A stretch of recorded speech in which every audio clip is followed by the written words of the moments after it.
You guys, we need to talk, because while everyone's arguing about whether Jeffrey Epstein's client list even exists, I've been doing some digging that's gonna blow your mind. Listen, the White House just told us there's nothing to see here. No trafficking, no intelligence connections, no client list. But here's what they're not telling you. This goes way deeper than a billionaire with questionable tastes. We're talking about a 3-decade operation that connects Wall Street, the CIA, foreign intelligence, and some of the most powerful people on the planet. I'm about to show you documents, timelines, and connections that will change how you see everything. This isn't conspiracy theory. This is follow the money, follow the evidence reporting that mainstream media won't touch. If you want access to the kind of exclusive content that exposes how the billionaire elite really operate, hit that subscribe button for Billionaire exclusives right now. Because what I'm about to reveal about the Epstein operation, it's just the beginning of what we're going to expose on this channel. Let's get started. So here's where this gets absolutely wild. Jeffrey Epstein was born in 1953 in Brooklyn to working-class parents. His dad worked for New York City Parks. Normal family, right? Fast forward to 1974. This guy, without even finishing college, lands a teaching job at Dalton, one of Manhattan's most elite prep schools. Who hires him? Donald Barr. Yes, that's William Barr's father, the same William Barr who would later become Attorney General during Epstein's final chapter. But here's the kicker. Donald Barr also wrote a science fiction novel in 1973 called Space Relations about aristocrats who engage in coercive acts with enslaved teenagers in breeding colonies. I'm not making this up. Now watch this timeline carefully. In 1976, Epstein jumps from teaching math to working at Bear Stearns on Wall Street. No finance background, no MBA, no connections that anyone can trace. Yet within 4 years, he's advising the chairman on tax strategies for ultra-wealthy clients. Then in 1981, when the SEC starts investigating insider trading connected to his deals, Epstein just disappears from Bear Stearns. No charges, no fingerprints, clean exit. Everyone else in that investigation, they got prosecuted. But here's what really happened next. Former Mossad operative Ari Ben-Menashe says he met Epstein multiple times in the 1980s, not in the 1990s like the media keeps telling you in Robert Maxwell's London office. Robert Maxwell, by the way, is Ghislaine Maxwell's father and a confirmed Israeli intelligence asset. According to Ben-Menashe, Maxwell was trying to get Epstein involved in Iran-Contra arms deals, but the intelligence guys thought Epstein wasn't competent.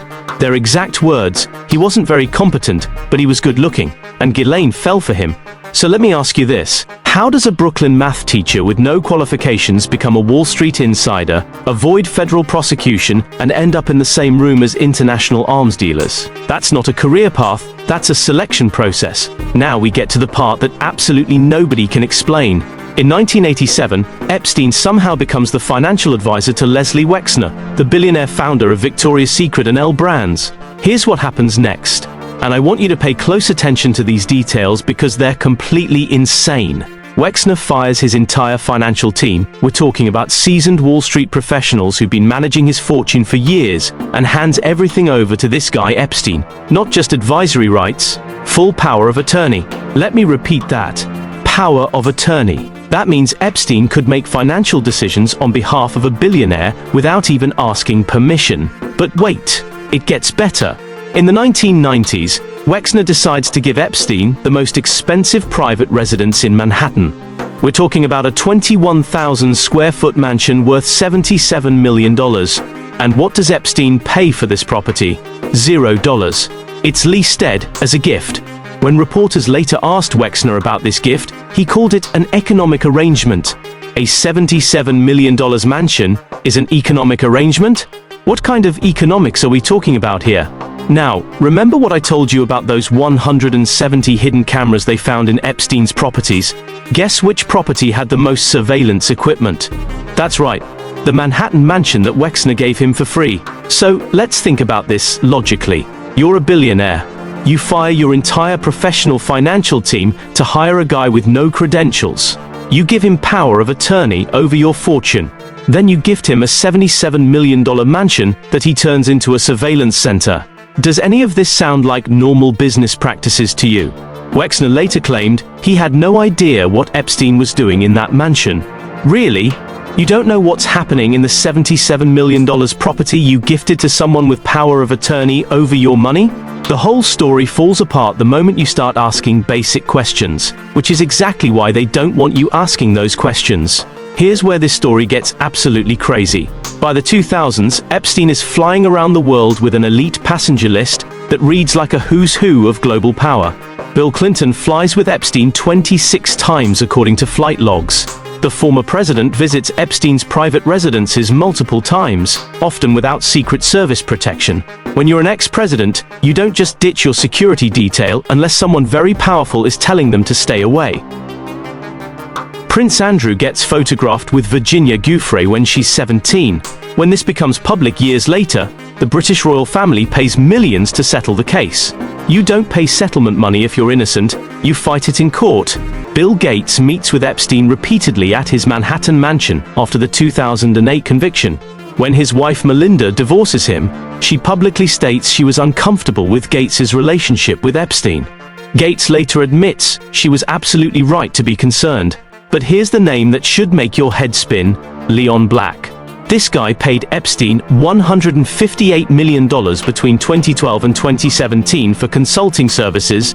That's after Epstein's conviction, when everyone supposedly knew what he was. What kind of consulting is worth $158 million? Black claimed it was for tax advice that saved him $600 million. Really? You need a convicted trafficker to do your taxes? And here's what nobody talks about. Ehud Barak, former Israeli Prime Minister and Defense Minister, visited Epstein's New York residence about 30 times between 2013 and 2017. 30 times. What are they discussing? Middle East policy? Basketball scores? Every single person I just mentioned had one thing in common: they kept going back. This wasn't accidental networking at charity galas. These were repeated, private meetings with a convicted criminal. But here's what really shows you how protected this guy was. In 2005, Palm Beach police gather statements from over 40 victims. The evidence is overwhelming. Yet somehow, Epstein gets a sweetheart deal. 13 months in a county jail with work release 6 days a week. The federal prosecutor who approved this deal? Alex Acosta. He later told Trump's transition team, "I was told Epstein belonged to intelligence and to leave it alone." Intelligence. Let that sink in. Fast forward to July 2019. The FBI raids Epstein's properties and finds exactly what you'd expect: thousands of photos, hard drives full of evidence, and enough material to bring down half of Washington. Epstein gets arrested and placed in the Metropolitan Correctional Center in Manhattan. This is supposed to be one of the most secure facilities in America. They house mob bosses, terrorists, cartel leaders, people who have entire organizations trying to break them out or silence them permanently. On July 23rd, Epstein is found unconscious in his cell with marks on his neck. The official story: possible attempted suicide. So they put him on suicide watch, which means 24/7 monitoring, a guard checking every 15 minutes, and a cellmate at all times. But here's where it gets suspicious. After just 6 days, they take him off suicide watch. They move him to a less secure wing and pair him with a former police officer who's been charged with quadruple homicide. Great roommate choice, right? Then, on August 9th, his cellmate gets transferred out. So now Epstein is alone, which violates federal protocol for high-risk inmates. August 10th, 6:30 a.m., guards find Epstein dead. The cameras that are supposed to record everything, they malfunction for exactly 8 hours. The guards, who are supposed to check every 30 minutes, they were both asleep. At the same time, for hours. The autopsy shows broken bones in his neck that are more consistent with strangulation than hanging. Dr. Michael Baden, the forensic expert hired by Epstein's family, goes on record saying the evidence points to homicide, not suicide. But here's the most telling detail. 2 days before his death, Epstein signs a will transferring $577 million into an offshore trust. His estate later reports having only $40 million in liquid assets. Where did the rest go? The official investigation concludes there were serious irregularities, but no foul play. The video footage gets accidentally destroyed. The guards get plea deals. Case closed. Does any of this sound like standard procedure for the most high-profile prisoner in America? So here's what we're really looking at. This wasn't just about one man's crimes. This was a decades-long operation involving intelligence agencies, billionaires, politicians, and royalty from multiple countries. The evidence isn't hidden. It's sitting right there in court documents, flight logs, financial records, and sworn testimonies. But every time someone gets close to connecting all the dots, the investigation gets shut down. Why? Because Epstein's real business wasn't trafficking. It was collecting leverage on the most powerful people in the world. And that network? It's still operating today. There's more information coming in, but for now, we'll pause here. If you're new to the channel, don't forget to subscribe, hit that like button, and share this video, because what's coming next will have you on the edge of your seat.